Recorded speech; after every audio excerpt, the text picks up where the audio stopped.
ज्याच्या पाठीशी मोठ्या बाई असतात तोच उमेदवार विजयी होतो.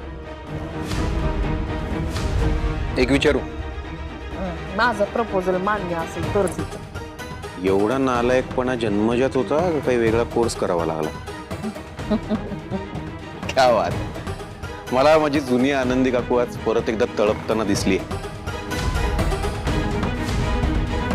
त्या कार्टीला खेचायचं असेल तर तुला ही निवडणूक जिंकावीच लागेल.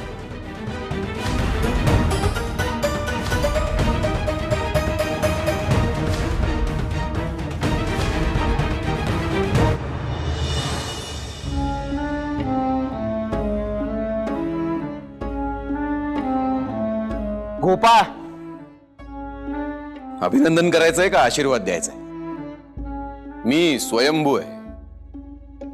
डॉक्टर स्वतःच्या जीवावर झालो आणि आता सरपंचही होईल. तू का केलंस हे असं?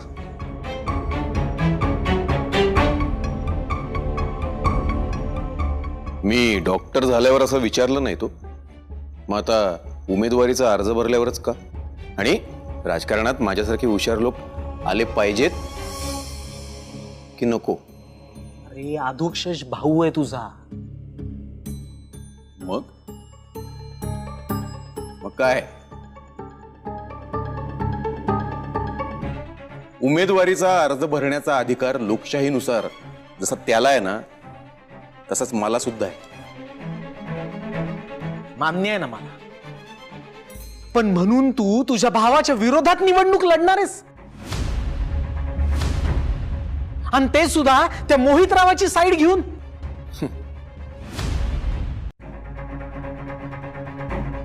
अरे तो मोहितराव कसा आहे तुला चांगलंच माहितीये. तूच मारली होतीस ना त्याच्या मुस्काटात. तो माणूस तुला कधीच नाही आवडलाय. नाही अगं, काळ बदलतो, तशीच माणसं सुद्धा बदलतात. आणि त्यांनी स्वतःहून पाठिंबा दिलाय मला, मी मागितला नाहीये. ते काही असो, पण तरी तू जे करतोयस ते चूकच आहे असं मला वाटतंय.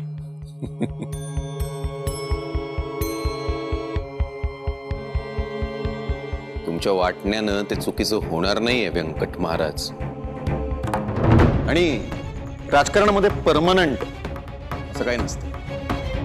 आता एकाच कुटुंबातून आई मुलगा, भाऊ भाऊ, काका पुतण्या एकमेकांविरुद्ध निवडणुकीला उभे राहिल्याची उदाहरणं आहेतच की. हो आहेत ना,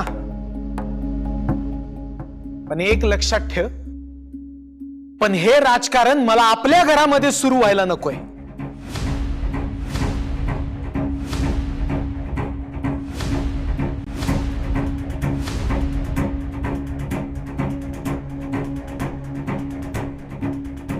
मग हेच तुम्ही अधोक्षजला सांगा.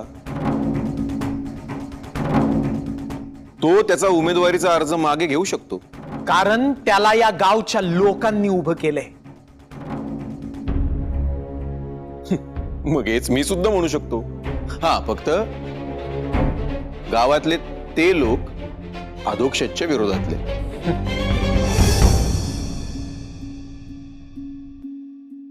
गोपाळ, तुझं कसं आहे माहितीये का? लहानपणापासून तू फक्त स्वतःच्या मनाचा विचार करत आलास. जे तुला वाटलं तेच तू केलंस. तू इतरांच्या वाटण्याचा कधीही काही विचार केलेला नाहीस. आजपर्यंत मी तुला काही बोललो नाही, पण आज काय पण आज तू संपूर्ण गावासमोर माझी मान खाली घातलीस. कारण आज तू दिग्रसकरांच्या घरामध्ये उभी फूट पाडतोयस.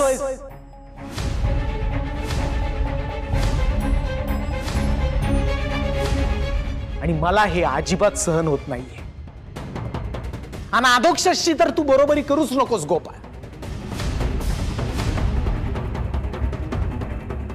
तो या निवडणुकीमध्ये उभा आहे याचं कारण त्या मोहितरावची भ्रष्ट सत्ता त्याला उलथवून टाकायची आहे, म्हणून उभा राहिलाय तो. स्वार्थ नाहीये त्याचा. तुझी कुठली भावना आहे रे गोपाळ? अरे तुला तर या गावामध्ये राहायचं सुद्धा नव्हतं. आवडत नाही ना तुला हे गाव?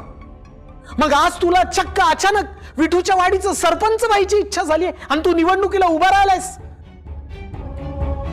हे उभं राहण्यामागे कसलंही नैतिक अधिष्ठान नाहीये गोपाळ. नैतिक अधिष्ठान? मला त्याची गरज सुद्धा वाटत नाही. हो,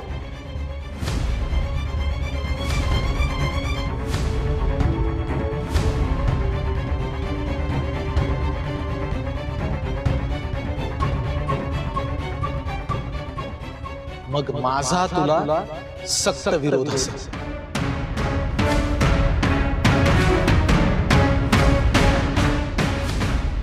मग त्यात नवीन काय आहे व्यंकट महाराज? आजपर्यंत कधी तुम्ही माझ्या पाठीशी उभे राहिलाय? ते तुम्ही आज उभे राहणार आहात. आठवतंय ना? मरायला सोडून दिलं होतं तुम्ही.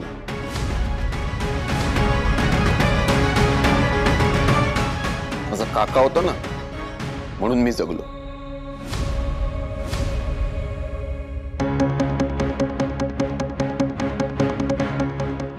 गोपाळ, किती काळ तू तेच बोलणार आहेस?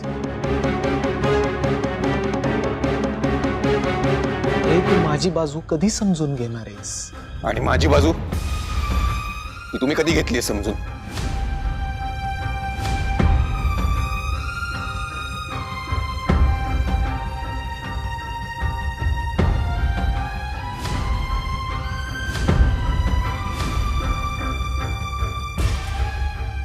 माझ्याकडे वेळ नाहीये, त्यामुळे माझ्यासाठी हा विषय इथेच संपला.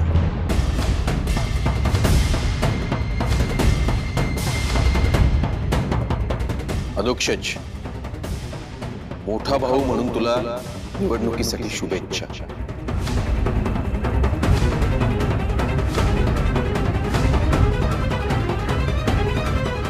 जो योग्य उमेदवार असेल ना,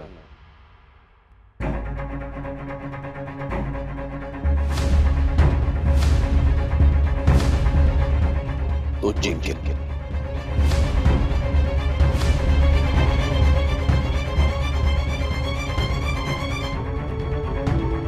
गोपाळ,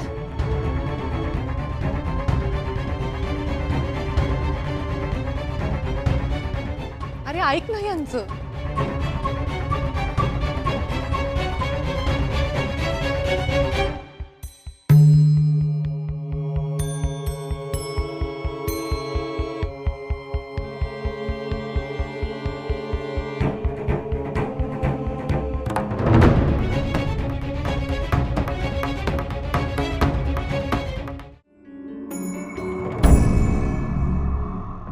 सासूबाई, तुमच्या कर्तृत्वासमोर विंजे सरकार नतमस्तकच होतात.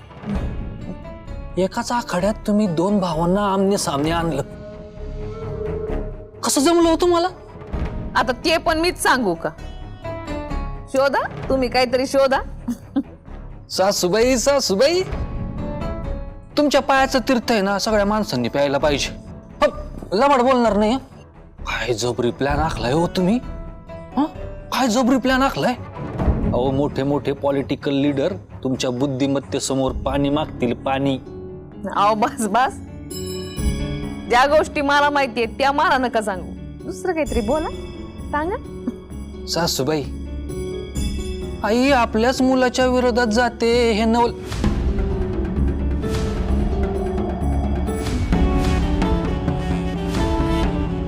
जावई बापू, आदर्शची हार तीच त्या इंद्रायणीची हार. माझ्याच घरात राहते आणि माझ्या पोराला फितवते ती. फित काही आपला आहे की नाही? फित माझी सत्ता आहे आणि ती शाबीत ठेवायची असेल तर मला काहीतरी करायला लागल की नाही? येपा, आदोक्षजवर माझं प्रेम आहेच. त्याला माझ्या अनेक शुभेच्छा आहेत, आशीर्वाद आहेत. आता मांजर सुद्धा स्वतःचं अस्तित्व टिकवण्यासाठी आपल्या पिलाचा जीव घेतच. तसं तर नाही करत मी.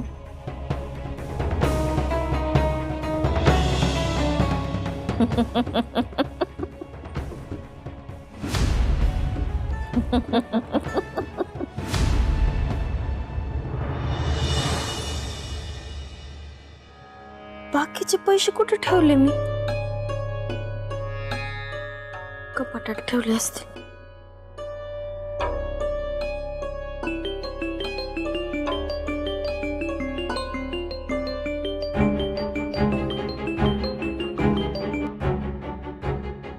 हॅलो, नमस्कार. कीर्तनकार इंद्रायणी दिग्रसकर वाडीकर बोलताय ना? रामकृष्ण हरी, मीच बोलते. मी नंदन हिरेमठ बोलतोय शिरपूरहून. एक अडचण होती आणि त्याच्यातून तुम्हीच बाहेर काढू शकता आम्हाला. अडचण? आमच्या गावात हरिनाम कीर्तन सोहळा होतोय. आसपासच्या 10 गावातून लोक येणार आहे तो. पण ऐन वेळेस विश्वंभर महाराज आजारी पडले. अरे बापरे, मग हो? पण आता कीर्तन कॅन्सल करणं अवघड आहे हो. तुम्ही आलात ना तर लई चांगलं होईल. तुम्ही मागाल तेवढं मानधन देऊ आम्ही. कीर्तन सेवाच करायची आहे ना. माझ्यासाठी कीर्तन सेवा महत्वाची आहे. त्याच्यासाठी मानधन नकोय मला. काळजी करू नका. रामकृष्ण हरी. रामकृष्ण हरी. आदू, बरं झालं आलास. मला शिरपूरला बोलवलंय कीर्तन सेवेसाठी. कीर्तन सेवा असं अचानक कधी आहे? आजच आहे. आज रात्री? काय टेन्शन नको घेऊ, मी येतो सोबत तुझ्या. येऊ का? ये ना. कुठं जायचा प्लॅन चालू आहे? हा? अहो, निवडणूक होईपर्यंत तुमचं कॅलेंडर मी बघतोय, माहिती ना तुम्हाला. अरे पप्पा काय नाही, आज इंदूला शिरपूरला घेऊन जायचंय मला रात्री. आज? अहो, आज आपल्याला श्वास घ्यायला वेळ नाही.